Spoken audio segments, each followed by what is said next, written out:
Hi, I'm Craig. I smell faintly of chlorine, and this is Mental Floss on YouTube. Today I'm going to answer Capselo's big question, why does my hair feel dry after swimming in chlorinated water? As a practically bald man, I have no idea what you're talking about. But let's get started!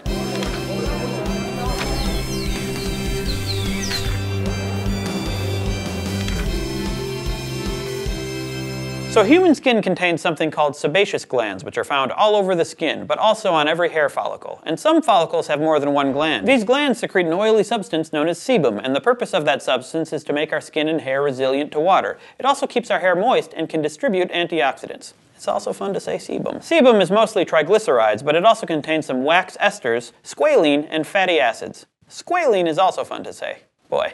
What a day we're having. And you probably know that chlorine is a chemical element, but there's different types of chlorine that can go into a swimming pool. People use it because it helps keep the pool clean by preventing bacteria and algae from thriving. The most common type is liquid chlorine, which typically contains about 10% chlorine. There's also tablet chlorine, stick chlorine, granular chlorine, powdered chlorine, fried chlorine, buttered chlorine. The list goes on. Fictionally. You're probably thinking, come on, Craig, I know what chlorine is. My local pool totally smells like chlorine. But interestingly, your pool doesn't smell like chlorine.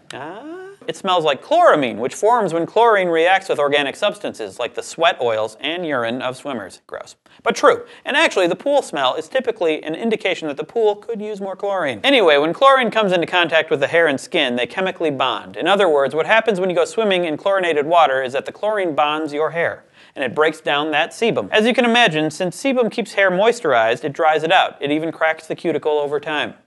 Again, I don't understand this. I'm bald. If you consistently swim in chlorinated swimming pools, your hair might dry, fizz, or break. Sometimes you hear people talking about chlorine turning hair green, but that isn't technically the chlorine's fault. It happens when you dump green paint over your head. Also, it happens when the chlorine comes into contact with metal, like a pool's copper pipes. Then, the chlorine that bonds with hair actually brings some metal along with it, and that can temporarily turn light-colored hair green. A good way to protect your hair before you go swimming is just to wash it in water, which minimizes the amount that chlorine can bond to it. Some pre-swim conditioner helps as well, or a swim cap, or just don't go swimming.